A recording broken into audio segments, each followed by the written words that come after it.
So students, in the first video of this chapter, we have discussed about the changes and its classification. Actually, changes are classified into four categories on the basis of their property, that is reversible, irreversible, physical and chemical. Now come on to the first category, reversible and irreversible changes. Reversible और irreversible changes क्या होते हैं ये देखते हैं हम कि temporary changes can be reverse but permanent changes can not be reverse. जो टेम्पररी चेंजेस होते हैं वो तो क्या होते हैं हमारी डेली लाइफ में रिवर्सिबल होते हैं, वो रिवर्स हो जाते हैं, ठीक है। But permanent changes can not be reverse. Permanent changes क्यों बोलेंगे?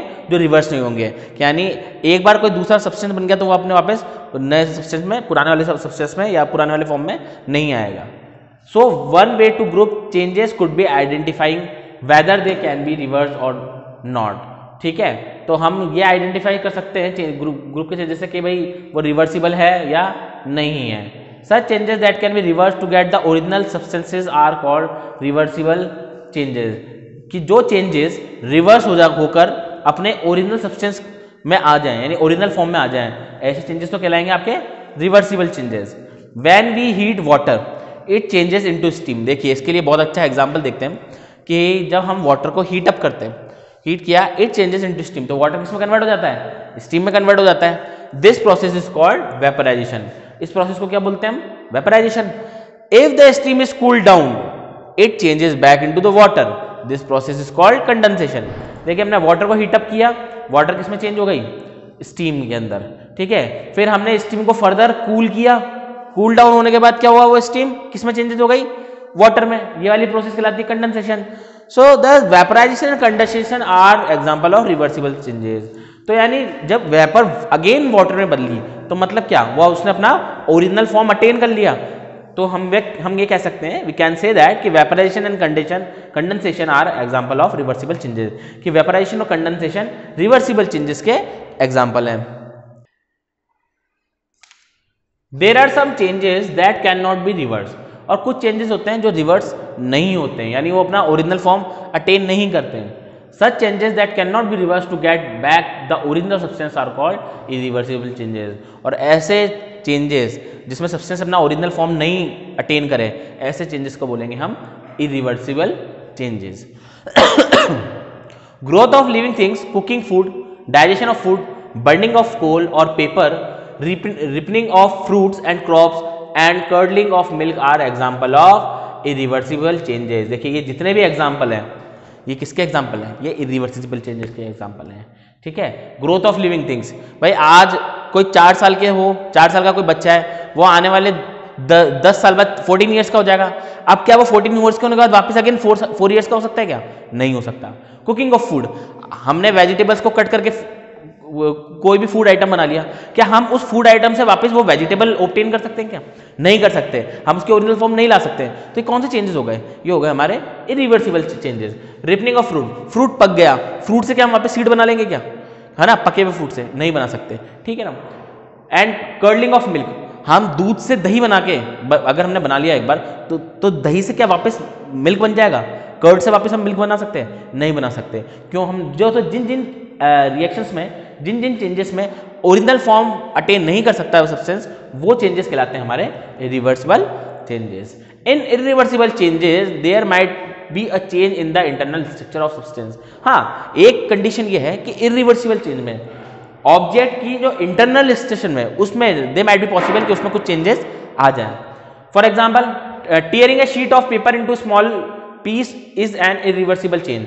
देखो, tearing a sheet of paper into small, हम कागज के छोटे छोटे शीट को, पेपर को अगर हम छोटे छोटे टीयर अप कर दें और छोटे छोटे पीसेस में कन्वर्ट कर लें, ठीक है, but there is no change in the internal structure of paper. तो इससे क्या हुआ? उसके इंटरनल स्ट्रक्चर में चेंज हुआ क्या? नहीं। तो जो उसके नंबर ऑफ पीसेस हैं उनका इंटरनल स्ट्रक्चर चेंज नहीं होगा, उन सभी की जो इंटरनल स्ट्रक्चर वो तो सेम रहेगा ना। Similarly reduction in the size of an eraser with repeated use an irreversible change but there is no change in its internal structure. अब देखिए, अगर कोई जो हम इरेजर यूज करते हैं, ठीक है, इरेजर को हम बार बार यूज करते हैं तो इरेजर की साइज क्या हो जाती है? वो छोटी हो जाती है। तो बार बार रिपीटेड यूज से ये चेंज तो कहलाएगा आपका irreversible, but there is no change in its internal structure. तो साइज चेंज हो गया बट उसका इंटरनल स्ट्रक्चर में कोई चेंज नहीं आया ना, तो वो कहलाएगा आपका irreversible changes. And irreversible change में also result in the formation of a new substance. अच्छा, जहां जहां इरिवर्सिबल चेंजेस अकर होता है वहां पर नए सब्सटेंस भी फॉर्म होते हैं। For example, a new substance ash is form when we burn paper.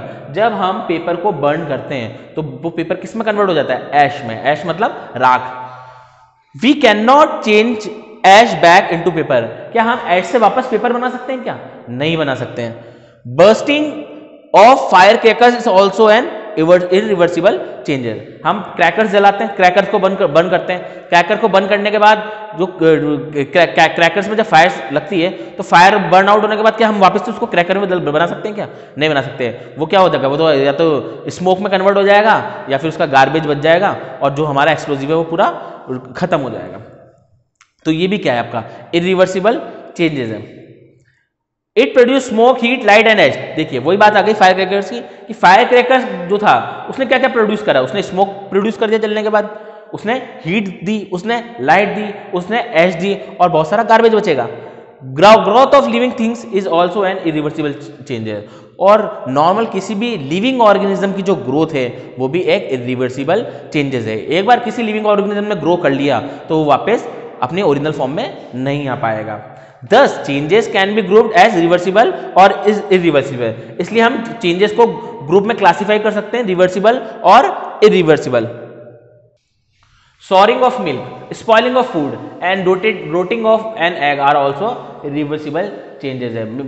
दूध का फटना या हमारे खाने का खराब होना, अंडे का सड़ना, ये सब क्या है? इरिवर्सिबल चेंजेस है। ठीक है, अगर ये एक बार हो गया तो फिर से अपने ये सब्सटेंस अपने ओरिजिनल फॉर्म में नहीं आ सकते। This changes result in the waste of food. इससे क्या होता है? फूड का वेस्टेज होता है। And are therefore called undesirable changes. और इसलिए हम इनको किस नाम से भी जानते हैं? अनडिजायरेबल चेंजेस के नाम से भी। Changes can also be classified as physical and chemical changes. Let us discuss about them. अब देखिए रिवर्सिबल और इरिवर्सिबल चेंजेस के अलावा प्रॉपर्टी के बेसिस पे चेंजेस को और कौन कौन से क्या क्या प्रॉपर्टीज के बेसिस पे चेंजेस को आगे कौन कौन से उसमें क्लासिफाइड किया गया है? फिजिकल और केमिकल चेंजेस में।